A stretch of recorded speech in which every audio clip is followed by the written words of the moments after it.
اشرح لي صدري ويسر لي امری واحلل عقدۃ من لسانی یفقهوا قولی واجعل لي وزیرا من اہلی۔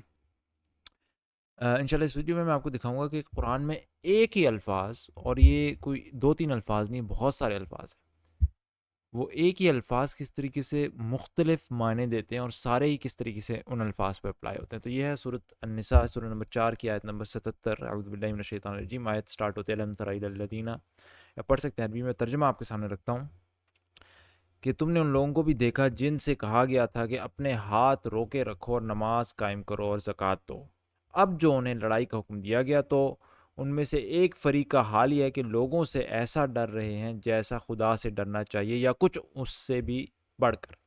اب اس میں مولانا مودودی نے جو وہ لگایا ہوا ہے حاشیہ، وہ میں آپ کے سامنے رکھتا ہوں، اور اس سے تین مختلف مفہوم انہی الفاظ سے آپ کو دکھاتا ہوں۔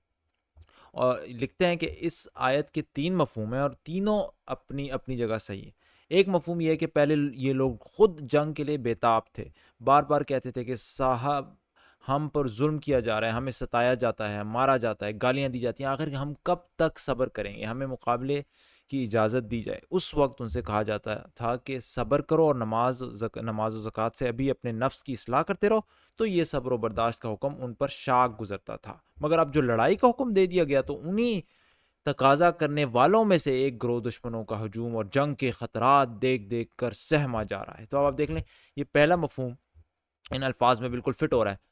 تم نے ان لوگوں کو بھی دیکھا جن سے کہا گیا تھا کہ اپنے ہاتھ کو روکے رکھو، لیکن وہ چاہ رہے تھے لڑیں، لیکن نہیں، روکے رکھو، نماز قائم کرو، ابھی صرف تمہارا کام نماز قائم کرنا ہے، زکوٰۃ دینا ہے۔ اب جو انہیں لڑائی کا حکم دیا جاتا ہے تو اب وہ ڈر کے، جنگ کے ڈر سے کیا کہتے ہیں، تو ان میں سے ایک فریق کا حال یہ ہے، کہا لیا کہ لوگوں سے ایسا ڈر رہے ہیں جیسا خدا سے ڈرنا چاہیے۔ تو سبحان اللہ، یہ مفہوم اس میں فٹ آتا ہے۔ دوسرا وہ کون سا مفہوم بتاتے ہیں انہی الفاظ سے؟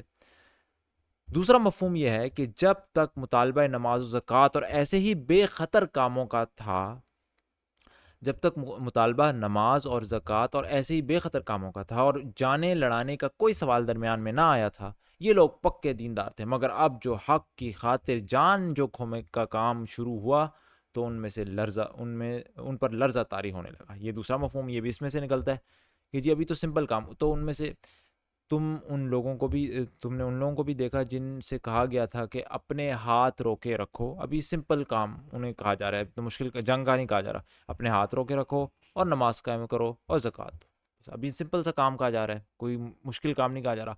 اب جب تھوڑا سا مشکل کام کہا جا رہا ہے، اب جو انہیں لڑائی کا حکم دیا گیا تو ان میں سے ایک فریق کا یہ حال ہے کہ وہ لوگوں سے ایسا ڈر رہے ہیں۔ یہ بھی مفہوم اس میں بیٹھتا ہے۔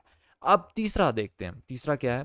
تیسرا مفہوم یہ ہے کہ پہلے تو لوٹ کھسوٹ اور نفسانی لڑائیوں کے لیے ان کی تلوار ہر وقت نیام سے نکلی پڑتی تھی اور رات دن کا مشغلہ ہی جنگ و پیکار تھا۔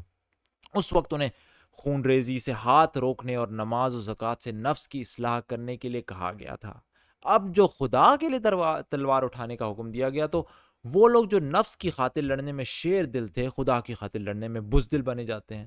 وہ دست شمشیر زن جو نفس اور شیطان کی راہ میں بڑی تیزی دکھاتا تھا، اب خدا کی راہ میں شل ہوا جاتا ہے۔ سبحان اللہ، یہ تینوں مفہوم مختلف قسم کے لوگوں پر چسپاں ہوتے ہیں اور آیت کے الفاظ ایسے جامع ہیں کہ تینوں پر یکساں دلالت کرتے ہیں۔ تیسرا مفہوم بھی دیکھ لیتے ہیں کہ اپنی نفس کی خاطر تو لڑتے تھے اپنی ذاتی انٹرسٹ کے لیے، لیکن انہیں روکا گیا، انہوں نے کہا تم نے ان لوگوں کو بھی دیکھا جن سے کہا گیا تھا کہ اپنے ہاتھ روکے رکھو، یہ جو نفس پرستی، یہ جو اپنی ذات کے لیے جنگ لڑ رہے ہو، اور نماز قائم کرو اور زکوٰۃ دو۔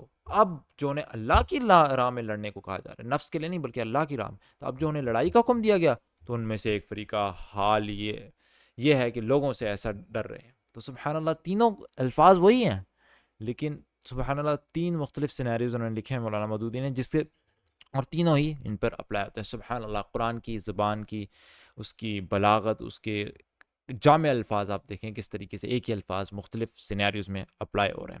اللہ تعالیٰ قرآن کی خوبصورتی مزید ہم پر کھولے۔ سبحانک اللہم و بحمدک، اشہد ان لا الہ الا انت، استغفرک و اتوب الیک۔